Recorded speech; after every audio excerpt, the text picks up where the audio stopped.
By this point, y'all already know what happened, and I still can't believe this shit myself. But I'm gonna try to do my due diligence here.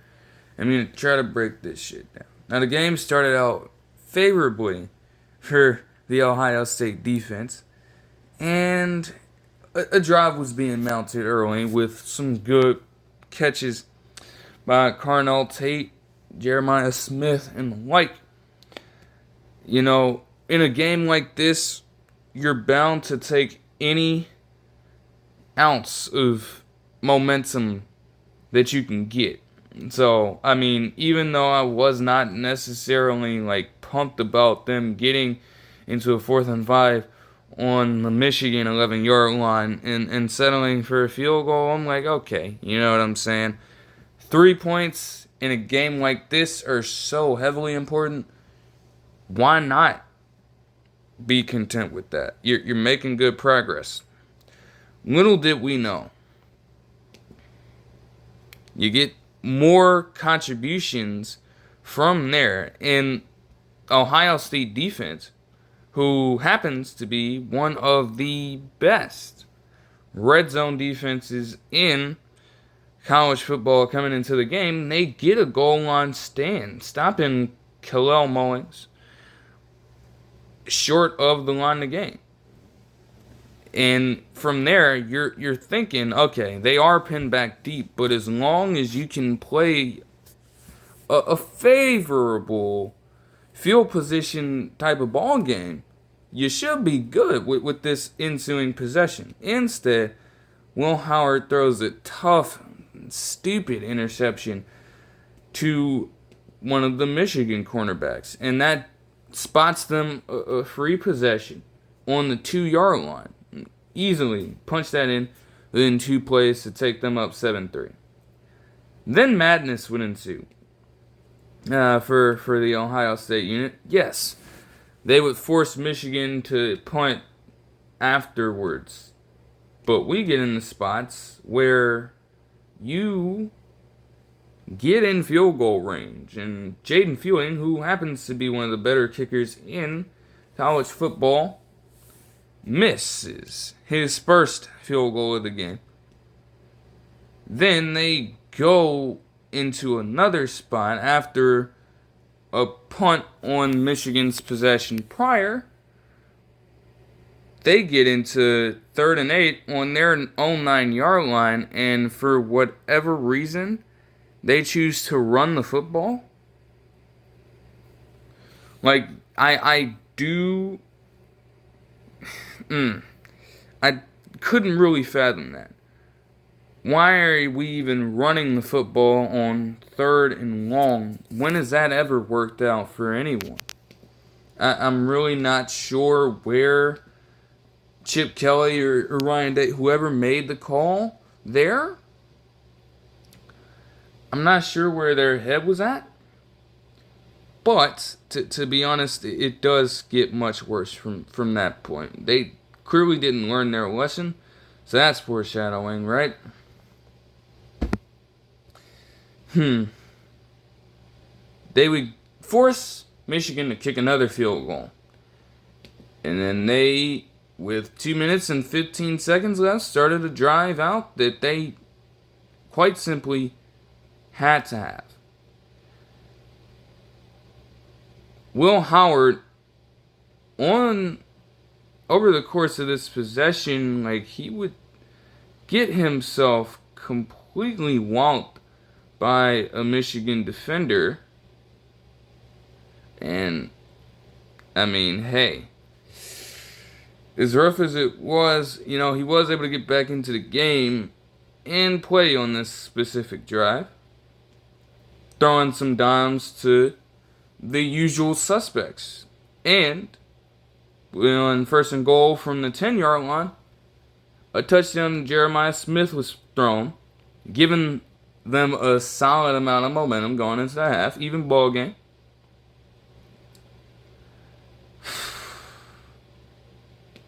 From here, it just gets much worse. I don't even need to really go through all the logistics and all the developments here. But let's just put it like this. Okay? The entire third quarter did not see a single point scored by either team. You had a punt by Ohio State, a punt by Michigan, another stupid interception thrown by Will Howard, this time in the Michigan territory. But Ohio State defense, as they were doing a great portion of this game, answers the call with another solid response, as Caleb Downs would pick off Davis Warren and get them inside of Michigan's red zone, basically. You don't want to know what they do on that next possession? They don't pick up a single yard on any play. And on 3rd and 10, like the geniuses they are trying to be, whoever made the call, they ran the ball with Travion Henderson again on 3rd down and 10.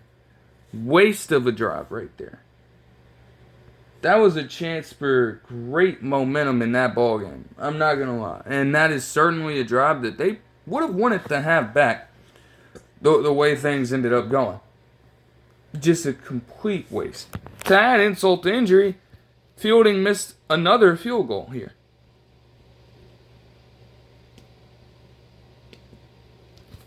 And then Michigan just started to get in their own bag with just managing the game, really. Not a lot of crazy play calls like that. Outside of one 18-yard catch by O'Leary, not much happened there. You get into a spot where they are trying to punch it in, and ultimately they are helped a little bit by the fact that they do convert a 3rd and 1 on OSU's 4-yard line. Then Jack Sawyer pulls out the greatest timing I've ever seen. A play that had to be made, needed to be made in that moment to prevent Michigan from scoring, was executed in pretty nice fashion. He was supposed to be rushing the quarterback, but seeing that he couldn't get off his block, he decided to step back into coverage, because the way they ran their play, it was a typical play action waggle type concept where you have the tight end leaking out into the very back of the end zone. And if Sawyer were to have stayed trying to commit to rushing the passer, probably would have been an easy touchdown pass.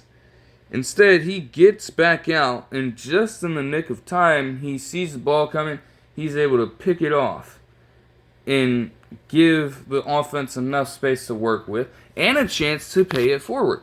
But pay it forward, like the theme of this entire game for the Ohio State offense, was just not helping the defense out at all and just putting them in compromising situations. Most of the points that they got in this game were free. I'm just going to call it like it is. It's not to say that, like, the offense wasn't trying out there, but it's like, dude, when it gets down to this kind of score, because that very drive after, you punt the football. Then you have them going on a field goal drive. It was aided by a 27-yard run, but at that point, I can't blame the defense. I can't put that on the defense. Not completely. They had not allowed truly big plays like that. In fact, if I'm seeing it, like, that was only the second play of the game over 20 yards for Michigan. Only the second play. Yes, it came at the worst possible time, but they were playing their asses off out there and giving the offense chance after chance after chance to respond. Put up points on the board. Be competitive. That they blinked. They blinked completely in the second half. That may be a little bit of credit to Michigan's defense as well, I suppose. They do have one of the best front fours. And they typically like to run their system with a solid core of backers and corners as well. Even with them having Will Johnson out, who is regarded as the best cornerback in the nation. When you ask some people, still they do have some players on that roster. That much is true. But to know that it was there for the taking. If it wasn't missing those red zone opportunities, it was missing field goals. And you didn't win the turnover margin either. You turned the ball over the same amount of times. And frankly, at worse moments for your own sake. But with that drive, they end up getting a field goal. Still, 45 seconds left. No timeouts, but given that, we're going by college rules here, there's still a good amount of time for the offense to try and get down the field, get in reasonable field goal range for Jaden Fielding, and kick a game-tying field goal to send it to overtime. Still, that seemed like a hard task in and of itself. Every single pass, all outside of one, which only went for a single yard, went incomplete. As they turned the ball over on downs. And they would just kneel the game out from there, giving Michigan their fourth straight fucking victory against the Ohio State. And it marks Ryan Day's fourth straight time losing this damn match to this fucking team. Clamoring for it to not happen. And it did. It is damn near criminal to be in that spot, succeeding a man in Urban Meyer who was notoriously successful against this team. And yes, the last win that they had was in 2019 when they beat them 52-27.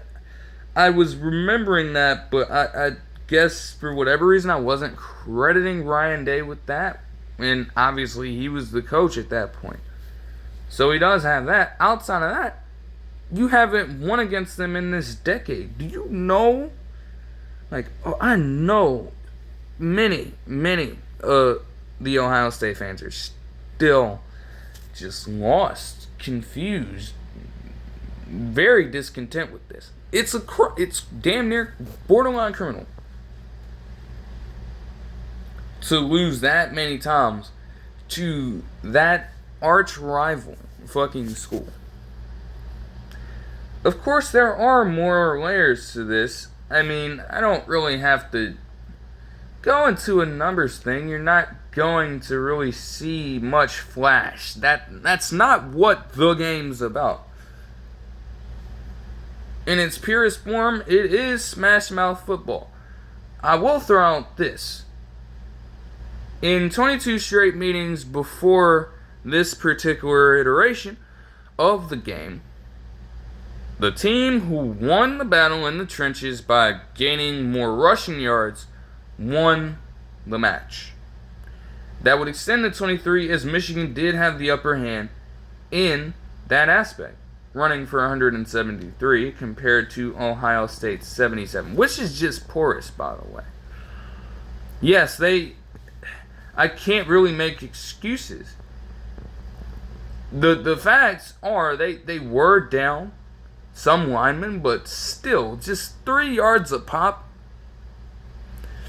That ain't good. That ain't good, man. Ultimately, that was a difference maker. Then you have what happened after the game that took the college football world by storm, if the results of this very match didn't already do that job for everybody. And I didn't end up catching all of it initially. I had to go find different video showing a more complete angle of what happened, because I peeped as I was leaving my space, where I was watching this game play out.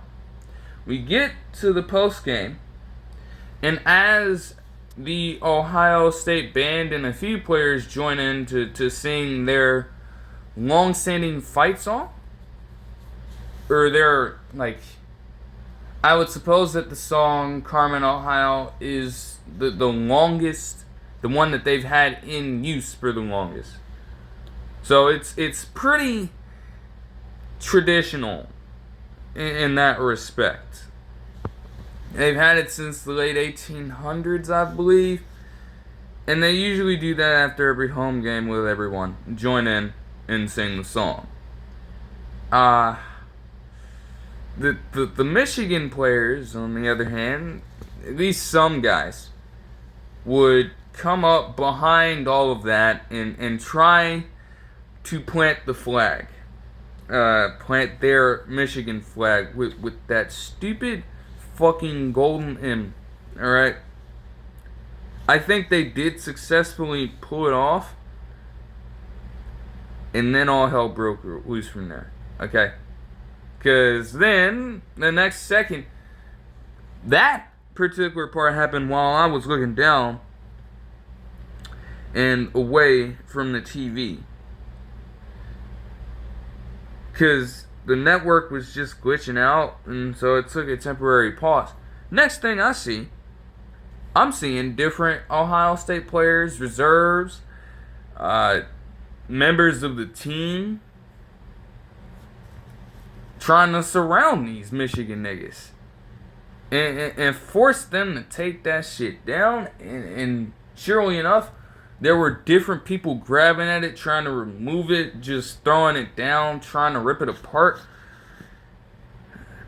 Players were going at each other as well. There was certainly fighting. They detailed that certain players were bloodied afterwards, and different members on both sides as well. Sharon Moore was trying to get in there and actually break things up, telling his players to go to the sidelines, but for the most part, they just would not relent. And some of these Ohio State players as well were not going to relent either, especially Jack Sawyer, who was probably the most prominent Buckeye that I would see in terms of like the coverage that I saw from it at the later point. Now, the initial broadcast was looking at it from a more general view. Obviously, you're just trying to get a grasp of what's happening, and I would look away more because by that point I was already in my other space. So I missed a great portion of that, but picked it up in post. But I didn't miss this, when it was detailed by the broadcast that they had to start bringing out pepper spray. And not necessarily spraying the people in fights, but more so just spraying them in general directions to stave off both Ohio State and Michigan personnel from even getting so much as near each other. Just like, stand back. We're trying to de-escalate the situation. Y'all have to move. Yeah, even police were getting involved in it too, as they also expressed.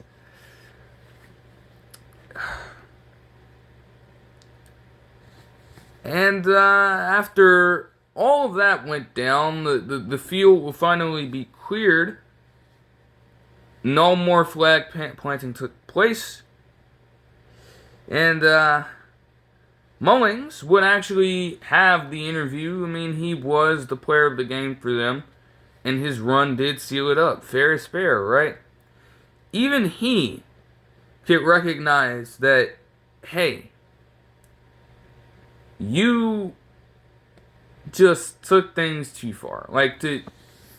Yes, you know what I'm saying? Like, it's kind of understandable, but at the same time, he, in essence, could not fathom all of the fighting. Because, as he stated, you had 60 minutes to go out there and fight. And honestly, he really couldn't have said it any better. Now, is he the last person that I would like to hear that from? As an Ohio State fan, sure, but he's absolutely right. And I do happen to stand on that side, right? I can understand the multiple perspectives here.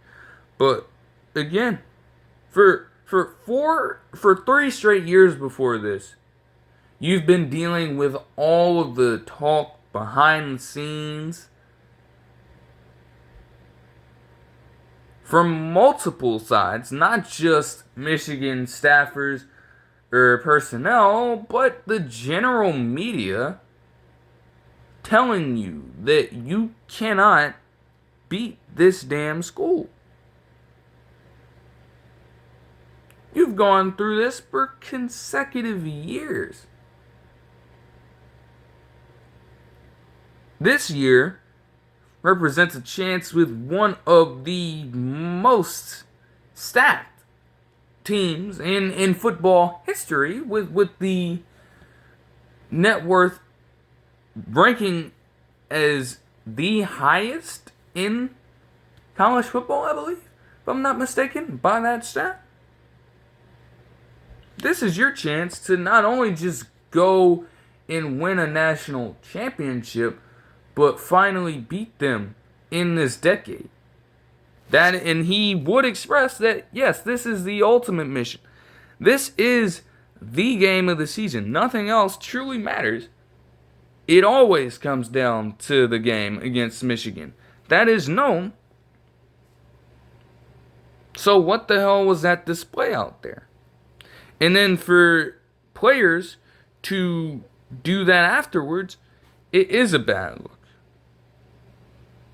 If you wanted to prevent them from planting the flag, because I do also understand that side, right?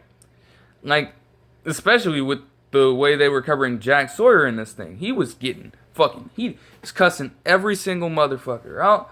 He was taking that flag and trying to fling that motherfucker elsewhere, rip it apart, do whatever with it. He and a lot of other people would be damned they let a Michigan nigga plant a flag in the O. Damned. Can't have it. But if you want to prevent that from happening in the first place, win the ball game. And I'll credit the defense. They did just that. They fought. They fought the entire game. They did. Say whatever you want about, I guess, your opinions on some of the specific players there. The defense was very much ready to go in this one. And they put their careers on the line out there. Straight up. Maximum effort. No gripes there. But my gripe would be with the offensive players. And the special teamers. Any special teamers that decided to join that fight. Because it seemed like none of those people on that side were prepared enough in this game. That could be a Ryan Day thing. That could be a Chip Kelly thing. But from the get-go, to start out that sloppily, and then you're having all of these miscues left and right that just take you, or should take you out of the game. But you're being given second chances again and again by the defense, and you're not converting. You got to take that up with yourself. You can't place that blame on the opponent and then try to rough them up and become a macho man with them when you aren't going to put it all on the line on the football field for the multiple possessions that you had over the course of this game. Like 6 of 16 on third down. That is not necessarily winning football. You had 10 possessions as an offense to make something happen. And you couldn't. Can't necessarily take that on your opponent. You have to look within. And also be shown as well that Ryan Day was veered off to the side of all the action, and he did not recognize for a while how things transpired, while Moore was right in the midst of the action, trying to, as I said, break the situation up, diffuse all of these tensions, and get his players off. They already handled their business. Like, just leave. It ain't worth it, right? That's his kind of mentality there.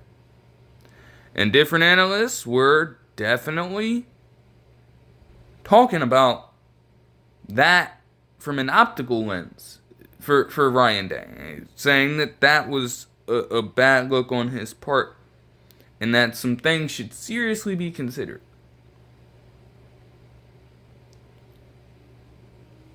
Maybe. Not in the sense that they're taking it, but I mean, I don't know. If you're gonna, like, again, that kind of just summed up how the game went. You are seeing your players in flux in some cases, and you are not taking the necessary measures to get them on straight and on the right path to eventual victory. Seemed like how this game went. Like, in no way, shape, or form, you decide to take two different third and longs and run the football. Especially in that drive in the third quarter after the pick by Caleb down. Like, some of these play calls, I don't know who made them, but they were passive. More could have been done, quite simply. And when the call for more to be done came about, it was not answered by those guys. Now, as far as this one goes, it's currently December 3rd, and the AP poll did get released, having Ohio State drop all the way down to 7. Now, the CFP rankings do release a little later on tonight, as I'm recording this. They were at number 2. There's no telling how far they can truly drop. Don't even necessarily take this specific week's CFP rankings into consideration to truly gauge where Ohio State will be at, because with their loss, they don't even play in the Big Ten championship. It's going to be Oregon and Penn State. Yeah, Indiana, right? No, Oregon versus Penn State. Depending on how that goes, either Penn State drops down a little further, or they happen to just rise up. And they would probably be doing that anyway tonight. But we will not necessarily truly know the status of Ohio State's real chances in the CFP until a little over a week or so from now, once all of the Power Four, I will say, championship games are finished. And also, Boise State is playing against UNLV. Check out that one too. That's going to be on Friday. That should be a fun one. I'm not going to lie to you. Not at all. Like that will certainly be exciting. The work that Hedge Malik Williams has done with UNLV is quite honestly surprising. I didn't really trust it at all. But we're here. You know. But yeah, your Ryan Day, you've got some stuff to evaluate. I mean, all of this time that you're gonna have off, you may be in a spot to continue playing postseason. But your players need to stay ready. And keep your players ready to go in the event that you are set to play one of the CFP teams in the first round. Because a championship could still be on the docket. But by you losing a game that you had no business losing, it was Michigan's largest win as an underdog since 1978. They were so underwhelming this season. And a 50 bomb on Northwestern didn't really faze anybody coming into this. Yes, they were going to play Ohio State tough. That's fair. But most, if not all, people outside of the state of Michigan and, general Ohio State haters, to each their own. Outside of that, those groups of people, they were expected to do the deed and beat them. To lose in that fashion and then be in a spot where, while some may believe that you're kind of upholding the reputation of your organization somehow by preventing them from continuing to plant the flag and do all of that extra celebration on your field, some people are taking that as an embarrassment and an indictment on your tenure as a head coach, Ryan Day. Just call it what it is. Because it does truly look that bad. Like, yes, the game means a lot.